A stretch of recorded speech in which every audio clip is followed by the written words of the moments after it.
Vous allez maintenant apprendre à déterminer le signe d'une fonction polynôme du second degré. On considère une fonction polynôme du second degré, f de x égale à x2 plus bx plus c, a différent de 0. On désigne par delta son discriminant, delta égale b2 moins 4ac. Et avec les connaissances que nous avons maintenant sur les fonctions polynômes du second degré, on va pouvoir déterminer le signe de cette fonction polynôme. Trois cas se présentent. D'abord, si le discriminant est strictement négatif. On sait écrire f sous sa forme canonique.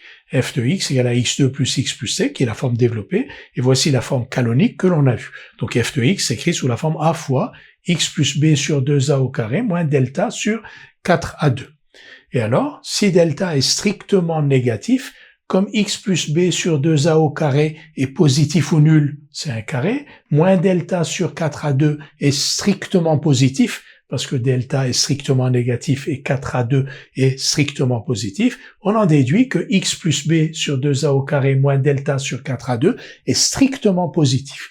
Donc ici, f de x est égal au produit de deux facteurs, a, et un facteur ici qui est strictement positif. On en conclut que f est du signe de a. Donc pour tout nombre réel x, f de x est du signe de a. Deuxième cas de figure, delta égale 0. Si delta égale 0, f de x s'écrit sous la forme a fois x plus b sur 2a au carré. Et là, x plus b sur 2a au carré est strictement positif si x est différent de moins b sur 2a, et il est nul pour x égale moins b sur 2a. Et là aussi, donc, f est du signe de a si x est différent de moins b sur 2a, et f de moins b sur 2a, lui, est égal à 0. Donc, dans les deux cas de figure, delta strictement inférieur à 0 et delta égale 0, f est dans le premier cas toujours du signe de a, dans le deuxième cas du signe de a, sauf en moins b sur 2a, où il est égal à 0. Nous allons maintenant traiter le troisième cas, c'est-à-dire le cas où delta est strictement positif. Troisième cas de figure, le cas où le discriminant est strictement positif. F a alors deux racines, que l'on va appeler x1 et x2, en supposant que x1 est strictement inférieur à x2. On écrit f sous sa forme factorisée, f de x égale a fois x moins x1 fois x moins x2, et on sait dresser le tableau de signes de f que voici. Donc, sur la première ligne, les valeurs prises par x, de moins l'infini à plus l'infini, on a ici x1 et x2. Donc, le premier facteur x moins x1 est strictement négatif pour x inférieur à x1, strictement positif pour x supérieur à x1, et s'annule en x1. x moins x2 strictement négatif pour x strictement inférieur à x2, et strictement positif pour x strictement supérieur à x2, il s'annule ici, et a, lui, il est du signe de a, il ne change pas de signe en fonction de x, soit il est positif et alors on a plus, soit il est négatif, n'oublions pas qu'il est différent de 0, soit il est strictement négatif et on a ici moins. F de x est le produit de ces trois facteurs.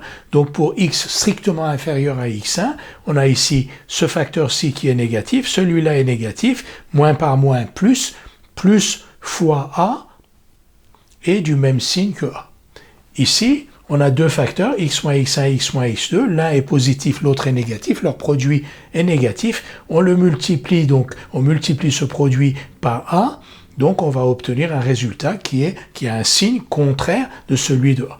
Et là, les deux facteurs x moins x1 et x moins x2 sont tous les deux positifs, leur produit est positif, leur produit étant positif, si on le multiplie par a, le résultat que l'on obtient est du même signe que a. Donc pour résumer, f de x est du signe de a pour x strictement inférieur à x1 et x strictement supérieur à x2, f de x est du signe contraire de a quand x est strictement compris entre x2 et x1, et enfin f de x1 est égal à f de x2 égal à 0. Pour résumer, si son discriminant est strictement négatif, f est du signe de a. Si son discriminant est nul, f est du signe de a, sauf en x égale x0 égale moins b sur 2a, où il est nul. Et enfin, si son discriminant est strictement positif, f est du signe de a en dehors des racines, du signe contraire de a entre les racines, étant entendu que f de x1 égale f de x2 égale 0. Donc si on veut résumer encore un peu plus, f est toujours du signe de a, sauf quand il a deux racines, et dans ce cas-là, il est du signe contraire de a entre les racines.